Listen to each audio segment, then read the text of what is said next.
আমাদের এই নির্বাচনের পর বিএনপি নেতাকর্মীদের বাড়িতে হামলা ভাঙচুর অগ্নিসংযোগ করার জন্য তারা সশস্ত্র প্রস্তুতি নিচ্ছিল এবং আল্লাহর রহমত আমি বলবো যে তারা নিজেরাই বোমা তৈরি করতে গিয়ে বিস্ফোরণ ইতিমধ্যে দুজন এখানে দেখলে ডেড বডি পড়ে আছে, হাসপাতালে গিয়েছে 3 জন, আরও বেশ কিছু আলোচক বাড়ি হতে সব পালিয়ে গেছে।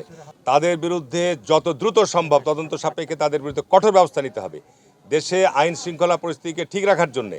এবং এই 5ই আগস্টের পর যারা বাংলাদেশে মুভ তৈরি করছিল, যারা আইন হাতে তুলে নিয়ে বিভিন্ন জায়গায় বাংলাদেশের বিশৃঙ্খলা তৈরি করছিল, তারাই আজকে এই অপরাধ সংগঠিত করেছে। এগুলো জামাত এবং আওয়ামী লীগের লোক, জামাত এবং আওয়ামী লীগের। এখানে অধিকাংশই জামাত এবং এখানে আওয়ামী লীগের কিছু লোকজনের ইন্ধন আছে। বোমা তৈরি করা, বোমা নিক্ষেপ করা, নিহত হওয়া, আহত হওয়া বা মার্ডার করে অন্যকে আসামি বানানো, তারপরে হিরোইন দেওয়া, চালান দেওয়া, মামলাই করানো, এটা তাদের কালচার। এটা আমরা দুঃখ প্রকাশ করি, আমরা এটা পছন্দ করি না, এটা আমরা নিন্দা করি।